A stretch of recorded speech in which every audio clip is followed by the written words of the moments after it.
ko han hote lalpai suam hingin chibai seu ani kan minister te kan upa te pathian in chakna apezela nun khom thei thina kum samriat le pathum reverend valo dr valang ha ko ani to a pathian in ati chakka aron khom tam thei le mai he aro pui ka tia an soi chuak hial duwa kan upa te po kum upatak tak te ni to hloma hei lalpan chakna a perloma kan crusade director te secretary te po lalpan chakna pe a alomom takset ani lam to la lama pathian fakkanom reng boka lam to la chok lem lo po om huna he kuthan beng te ban han phar te pathianin akhongai namin chan tir tlang vek ni na langa lomom takset ani pathian tu thiang hlim sharing ai thang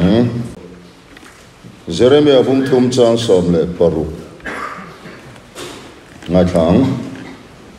tin in lo tama rama in lo pun kuna chung nia te chuan an nin lalpa tu thlung bom an ti to ngai lovang an ril ruwa alu lovanga riat po an khereng hek lovang an thalel to lovanga an siam le to hek lovang Hebraimi ten hana le ka thon bung khat chang khat le chang ni chang khat atanga chang ni ngai thang pathian ma sang tha tu te hne na bung tam tak le kong tin renga zol ne te thu lo soi tu khan heng ni to pa hian keima ni hne na afapa chuan thu soi ta chumi chu engkim ro chung tua aruata chumi po chuan khovel te chu asiama heng ni to pa hian keima ni hne na afapa chuan thu soi ta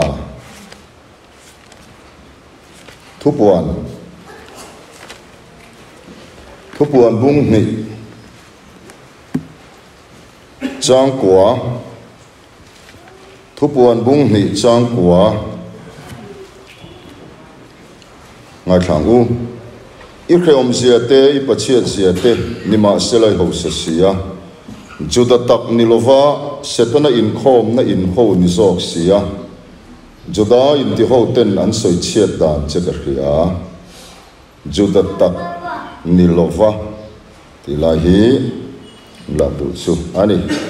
lalpan tu thiang lim kan share kan ngai thak tak kha malmin som saro se thu thung bom pan ni ti thu pui hangin lalpa kan pol ho anga thu thung bom masa kan soi masa anga bom nu nga kan lut chho don nia thu thung bom masa chu thu thung luya mi kha ania no pang kuang tiat vel ania chuanin siptim an tin ka ri thing ri thing chang tak ani ome chu chuan an siama tu chuanin rangka chakin an luana a chhine ro chu rangka chaklang ania a zon na khang po za rangka chaklang ania tu chuanin a chhunga mana te oma tu chuan dan som pe te oma aruna tiang chor te a omani tu chuan a chunga khan cherup thain zar ton kha oma Mistri thiam top thang bezelela antia chumina asiam chu ani tu chuan he tu thung bom hian chan chin anga viau maya amaro chu Nebuchadnezzar Jerusalem aru na tang khan a chan chin hi a mu tur hriatur a om talo ni na langani hemi tu thung bom chung chang hi a fima Riders of the Lost Up antia chuta chuan ken toa munom le mai film munom hi pathum li ti zual kanaya Ben Harale Mosia film le Josepha le hemi Riders of the Lost Up ti hemi pali hi ka film munom ti perania achang tu khan Indiana Jones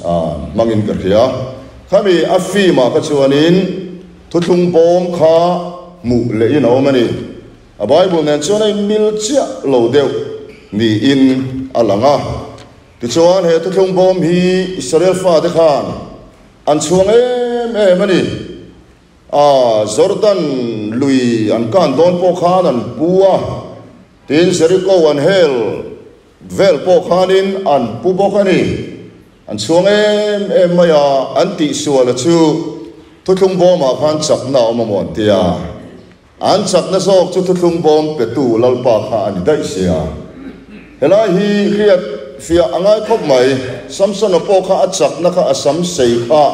ani ngot mel lova maro chu pathian thuoi chung zong kha achaka oi lova atanani kha na lo chak lo tamaya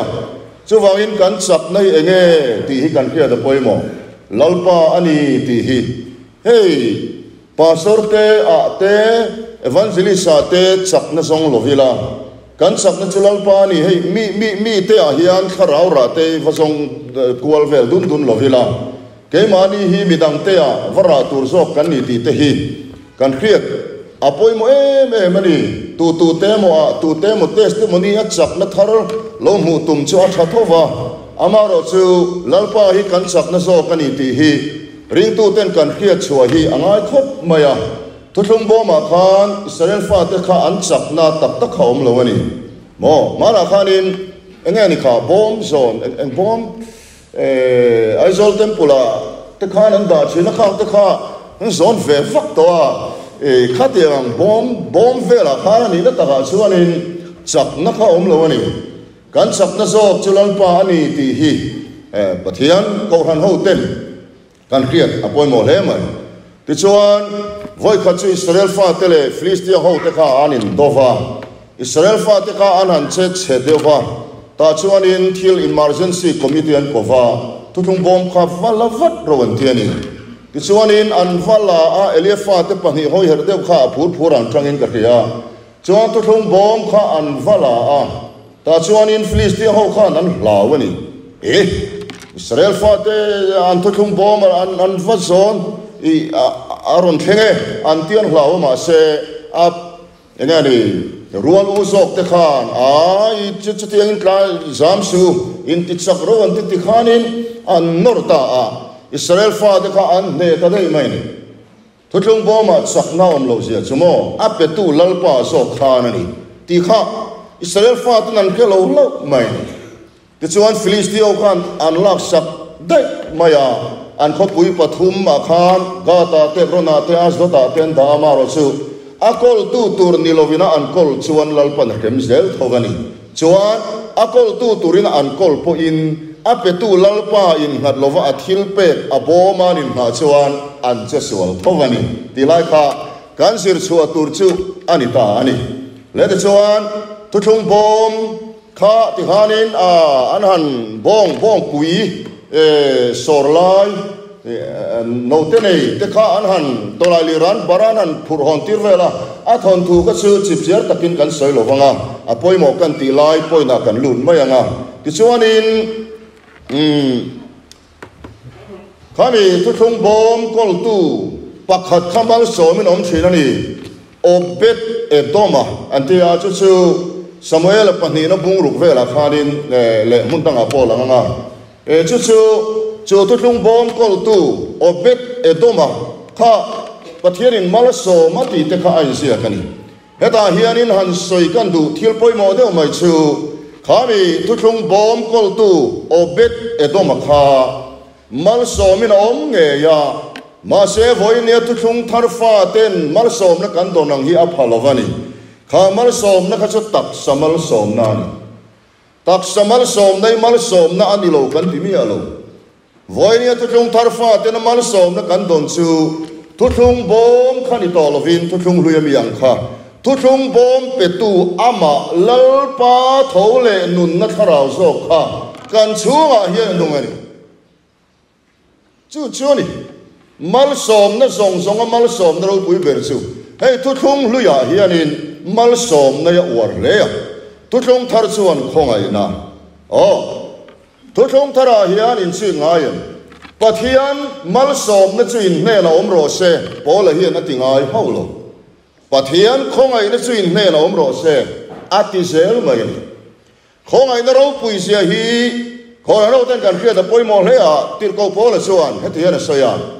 pathian khong ai na awangin kan ni kanita pathian khong ai na awangin kar kan ei ta atilo kar kan nei kha lu tho hey min phur zel maya kan van nei le mai kar kan nei te lu in le lo kan nei te lu tir ko pol chuan pathian khong ai na awangin building chhong thum kan ei ta ti lo wa pathian khong ai na awangin a in mun ro pui tak zau tak kan ei ti lo wa pathian khong ai na awangin kan ni kanita khong ai na ya chuang ma tir ko pol hian ke manin kan thok kan ti lo ke mani om khong ai na hian a thok zo kan ni ten dia ni dik tak chuan khong ai na lovin tu ma san dam kan ni thei lo ring to nun kan soi thin po hi pathian khong ai na thang lian tur kan nia mo riat na konga than len ringota philosophy tele enga mo boy pui vak vaka thole kristan nu na kan than len si lo chuan ti sami mai kha kan ni don ani he kia da van poi mo em hey no stick an tia khochak ai kupta te juda te griko finna velin cho pol khanin kan khevea keima han sirna chuan hemi philosophy fin na thuk le ril te hi ka kan boy pui ve vak tur ani lo tir ko pol ate ang chu anan din phata tangin thu soi tur nga via vin kan ring ani mai theya ma se pol chuan e soi kha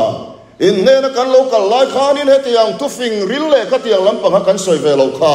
khen be thu chau lo chu ati mai ani greek mi ten finnan zong thina juda ten chin chiana ke ni chuan khen be thu kan khilani chan chim tha chu ko za pui si lo ati mai ni za pui thei din huna ha na dinga mo pol kha mi fing chung chuang filorania za pui thei din huna ding ani chu kati lai ta ka chuan in cross chuang tu ta ka mi nep te te nia anom pui ho te rom ho te anom pui te kha an nia mo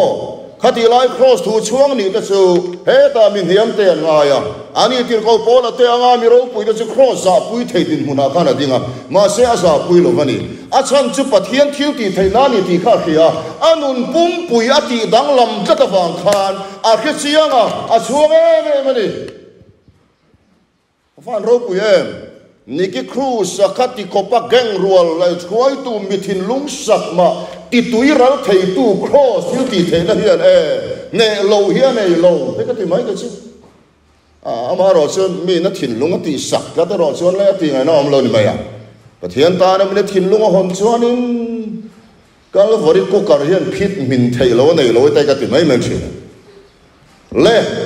chuan pathian khongai nei ro pu yani obet edom chuan tu thung bo makola malsom nu chu dong nge ye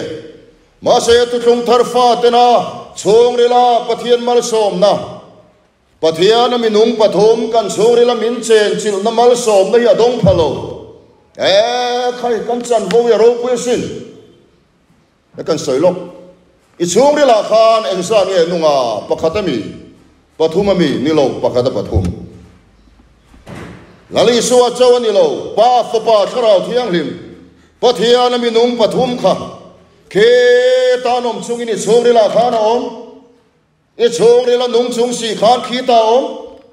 aro pui lu tu tho thong lui mi ten avan nei pa ten in lar nan lo mu zeu zewa kha voinia tho thong fa thar fa te chungril nu nani amen pathian fa te chungrila min chen chi aro pui lu tu kha mar som nei thi thei le ya na soi chuak zo lo he mar som na ro pui tak chang to tu ta chuan kare thei an ti ngai lo Krista Yesu chuan van lam mar som sakatin regin mal min som ti kha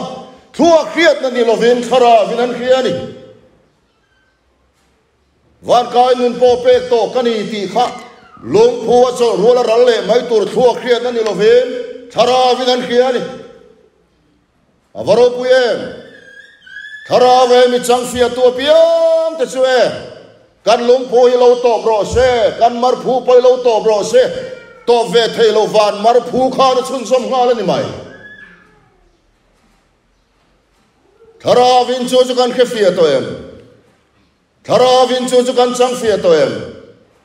ila chang fia lo ni chon lal pa ka du che kam mo che then lung in ka ring che kain ka tan che tin au chuak la e kharawa pathian kharau choron lut ngal maya i ko chonga tui nung lu yang in e ko chonga tui nung lu yang aron luang lu ta kha luang chuak le turani boka ke mania kan chong rel kharawa tui nung lui tui ha thei to lo na tui nung lui kharau chu ke mania ron luan lu hian ke mani chau kan hlo midang la hlo ve lo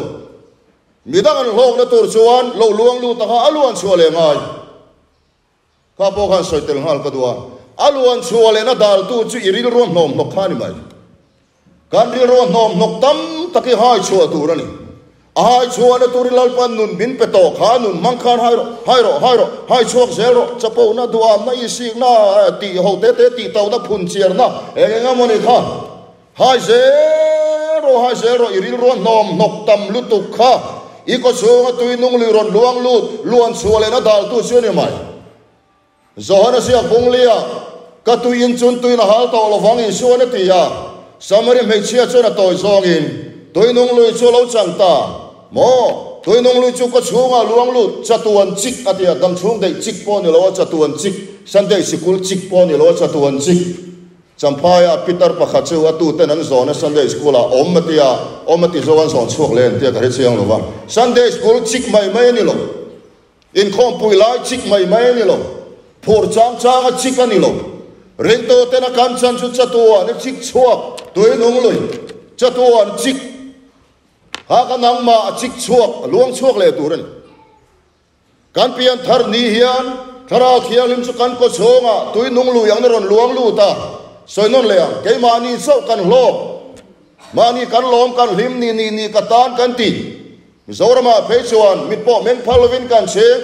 beng kheng in pop kan khaya lu le mong po khelo lam chiam te nom an har fim nuan sak le thin le chatuan chik kan changa mani kan hlo ni ka tan kan ti ma se ka aluang chuak le turani aluan chuale na dal tu chu kan ri ro nom nokini hai chuak ro ante kan soilo ka fia thainan lali suwa thia thole khan mo an tuam na puan kha a tho pui lo wa lazara lo thole ka chuan an tuam na puan kha than puan tuam kha man lai mi zo ho in tuam dan nei na ai nang e ten tia than puan tuam kha judo ho te ti dan kha ani ten het de khan ten tuam thata kha lazara lo thole ka chuan than puan tuam kha ron tho pui ani chu phel ro ti kha ni dai thole nun krista kan lo nei nuwa hian ke manian min tuam tu engemoni miking luisi ni tam tak lo mo kha phel le ngai ta lali suwa thia thole ma chuan lazara kha ama le main phel thei lova phel ro te phel sak tu anga ya tuna tu thung thar fa ni chuan midang phel sak kher khai ngai lova a phel thei nan nu ni pe to tu ne moron phel sak chaka angai kher to lova nang man inun nei mang khan helai mi kha phel ngai piang kha phel mai to tu rani helai hai chuwa ngai piang kha hai chuwa to mai tu rani hei kan hai chuwa tampo le nun na tui kan ko chung ron luang lut kha chik chuak tamani mai mo khalai kha kan khia da poi mo em ani ti kha kan soi tel du ani le thotlong thar fa te kan van nei em thotlong lu ya chuan pathianin da na pe ya mo thotlong thara chuan dan pe tu khan dan aya aman nun na khara min pe ta ni chu rom pung ria ta thole nun na khara wa tia chu sual na le thi na da na ta min ti chuak tu tia mo sual na le thi na da na ta min ti chuak tu thole nun na kharau da awan ro pu em dan som pek ang khan ni lo thole nun na kharau da hei kan u nau then khat sabat mang tu te hian hei ka soi sela ni lo la li suan nei chunga sabat an lo man chuan a poi chuang mi lo wa ama ro chu kan soi du lai chu he dian an ti thrin ani adang pakwa zong hin dua eng tinge sabat kher hi tu bawin la che ni ne tin chut ke ti thrin eng tinge adang zong pakwa hin du sian tia in ka thiam thin lo ni ka chan na che tiang hian in dan som pekin uire su ati azi awanga uire lo kan ni to lo kan chunga thole nun na dan hian a phal to lo helaya in si awang lam ni to lo kha an ke thiam thin lo lo uire su ti heta in si awanga uire lo kan ni to lo thole nun na kharau dan kan chunga mi hian uire a phal lo kan chunga thole nun na dan zo khelom kan zui to tu thung thar fa da chuan ru ka phal lo uire a phal lo in ngai a phal lo do soi a phal lo he kan chunga nun na dan hian chu kan chunga thole nun na dan chu i zui phot chuan chu zo kharau khuwa yani kharau khuwa om piam te chu pathian fa te ni dan nuai om kan ni lo khongai na nuai om kan ni kan chan vo ya ro pui lu tu tu thong lo ya chuan dan pe kin oma tu thong thara chuan dan pe tu khan dan aya ama nun namin pe tu thong lo ya chuan lung pu ya ta tu lo chua ka an ina an tu ya hal le tu thong thara ro chuan tu hal le na tu ya ni to lo tu hal thei to lo na tu nung lui thole nun na kharau so ka kha pathian fa te chunga hin lo nung to ni avaro pu em khai chunga nun na dan kha sui sel ro te kan soi lok mi pakata piang thara mudona zu hei aman to chi pek ni khat pek ate mu mai ania chon hundanga in ngai lo sarkar na thok lian takania chuan apiang tharta apiang thar khanin rongbol tu te kha zo tani hei ke hi mudona he te su thachi deu te a tlem te ina mu mai thin kania chungkua katibu ai mi alova chuan har sa na bo tu ma ga siam lova ke ma tho chua ania engtinia lenga te rongbol tu zo then khat te chan dan khai nang lo ani a thenin chu ti ani chu na poidon mi ru su ti ni maya te chang kha no ma a thenin ha thalowang chu a buai ta ni rongbol tu te chan dan te kai nan lo wang khan ta chuanin atong tra ya a chunga nun na dan kha ngai khata a tong tra ya chunga thole nun na dan kha ngai khak tak chuan in su ti o kha ani ta mai ha ni poimo engtinia sam kame ang bible a in siak chialo e chunga nun na dan kha ngai kharo ame dan tur tok chu khil mai ang che amoi tok khanoron ti mai ti phir tuk so teron ti mai mo sanghal thimri mangmai khan tem ti ko furso teron ti mai amoi tok ron ti mai ben be chung changa te po mi pakhat thu sei de lo whatsapp anon te kan hi sang renga ben be chun kem hunai tla aron ti ta mai khat yang lut tu ka chu ni lo de mai the maro chuan khia tur chu amoi tokin he ta oi do alien le he amoi to ka lian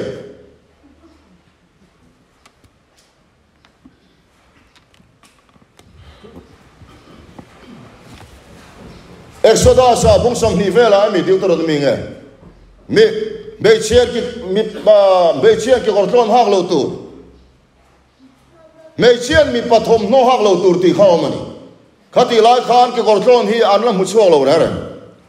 chuan ki kortlon hi mi pata ni na chuang lo zaina ho mei chian an hak na kum sang chuang to amaro chu in hani point amoi to kin zel khani man in tel tet lu tuk kha chu I chunga nun na dan khana phal garing lo ra in tel tet le lu tuk kha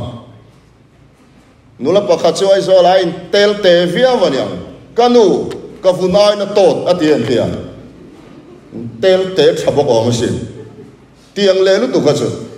complex rong kan bo lai klei rol pakhat ki kortlon ha chu akong khen kha he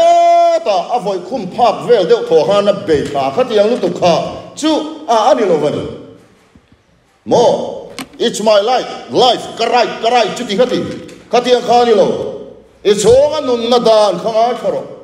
amoi tok zelania samme dana po in chei dana po ente he kan soi tel lo ring tu nun te thila tel wangin manin chunga hian khada dewa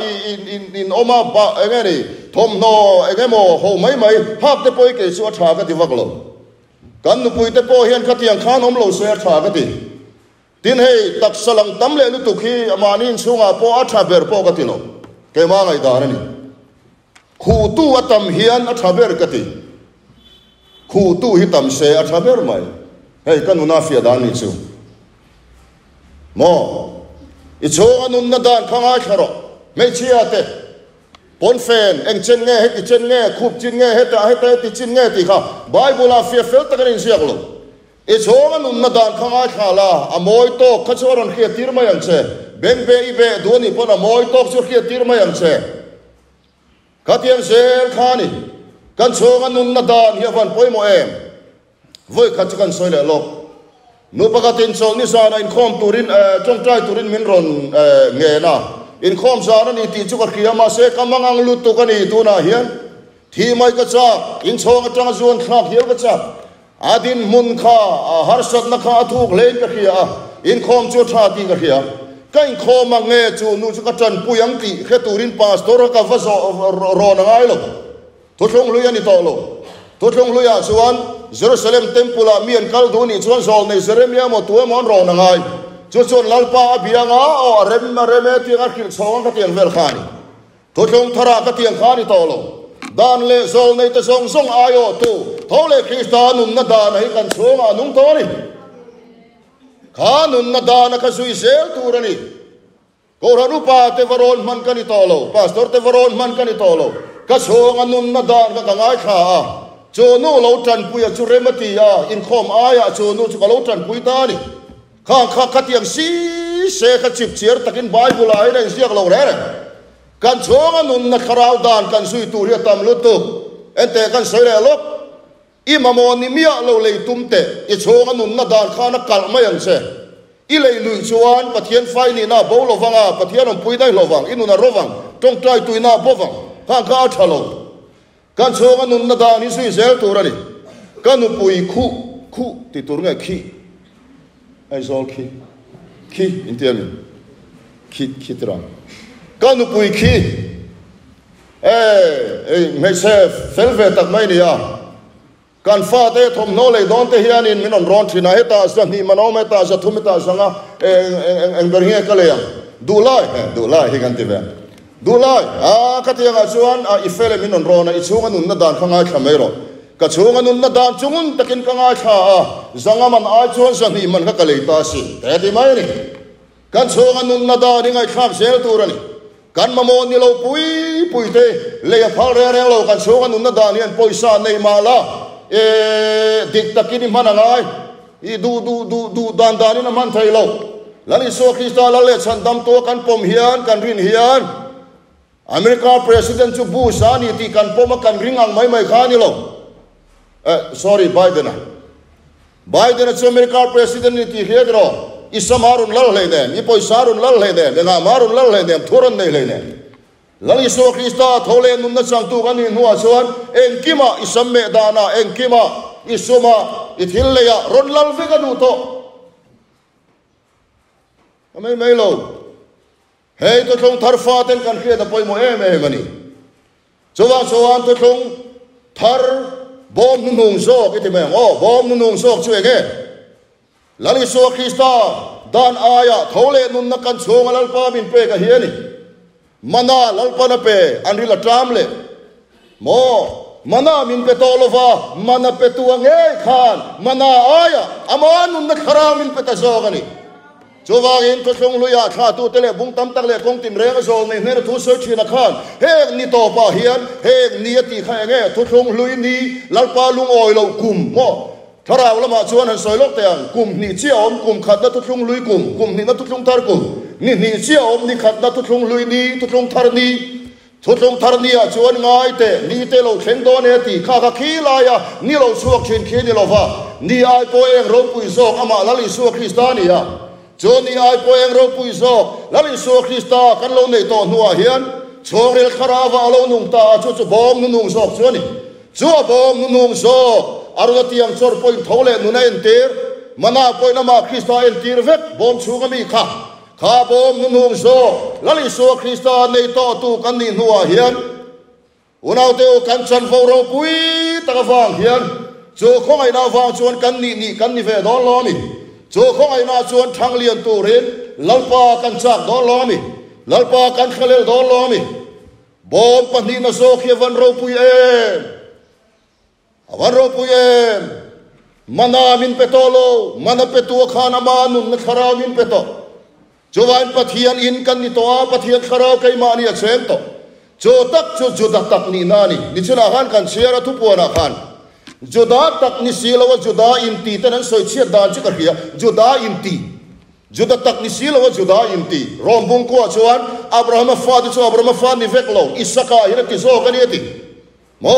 israel fa ten tu thung thara nam khan ten a tu thunga nom lo walal pa tu pe kan som lo wangin tu na tu thung thar ko khana hian lal pa na tu thung chu da ta kan chan vo ya van ro pui te lu le chu wangin le tio vut zat kha a kha te khan an oma van ar si zat an oma ke ni le tio lampang ha kan ni lo va ar si lampang ha kan ni a mo kan ni a anu pui kan ni a ti sena le te kan ni kan chan vo ya thadai zo hey an khefia tak tak sele chuano israel rama khuan kan zong na thak yen pen ka ring lo thothong thari kan khiat fia lo wang yen pem thachin mai mai kan chan vo e vro pu ye chu wang in nang le ke chu juda tak kan ni to juda in ti mai mai kan ni lo juda in ti chuenge juda na kan soi lok he la ya biak in tak zok chori la min chen chil na zok khen khefia lo wa he kuta saka he nai ngata kuta sakya poi mo lo kan ti lo lalpa mi tein pol khom na ni lalpa mi ten pol khom na ni hei achunga mi rereng chu ser khan ti thiang lim vek ani to khuang te po he mol avuak na fung te po he la ya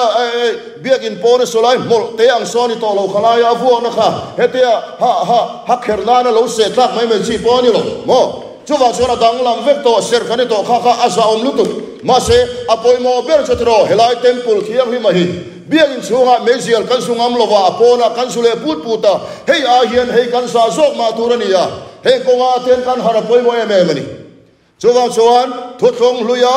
juda in ti da chuan mu thei temple hi anin nga nanan mang mu thei lo temple zok thole Christa nun khan nei silo mu thei lo temple tak zok thole Christa nun nei tu te hian he biak in mai tin kan mau sam turani reng lo thung lalpa mi tein pol khom na thiang rimani avagin mo chuan chung kan sa kan sungam lo en kim kan tingam lo te poi a thani ti kan soi tel duan juda in ti da chuan he ta pathian le mi khigin kara pui thiaman na ya mo ke ni ai ro chuan juda tak kan ni to wangin direct kalpa biak po theina kan nei to kan chan vo ye ro pui direct in lalpa bia po theina kan nei to tia wanga hen kan pastor tele minister te chan vo sacrament ceremony ele a naw lan en kim mai ka ti ve thei tia lo ti tum ngo turani lo tirgo pola chuan thilen kim ti ka ta na thianga thave kherlo tia thave kherlo ka tam ta go mani mi pakhat chu pui thiam ve kan ni tholo ma tia mal som na tin ve ta maya kan pathian mongoi le te ti ve ta maya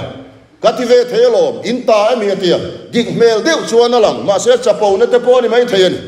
chuan ko khanin kal phung fel tak le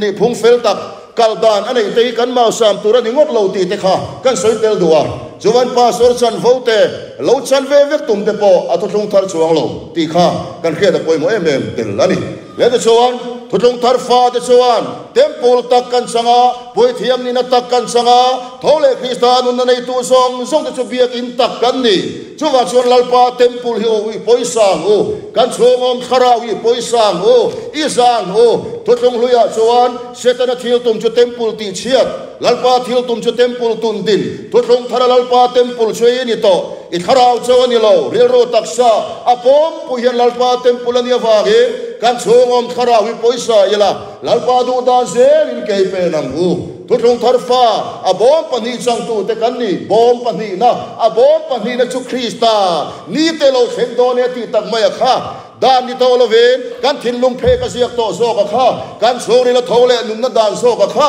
chumi chang to tu kan ni chu thole nun na dan nun na kharau dan du da nang zel chuan ke pe nang u al par thu mal som ro se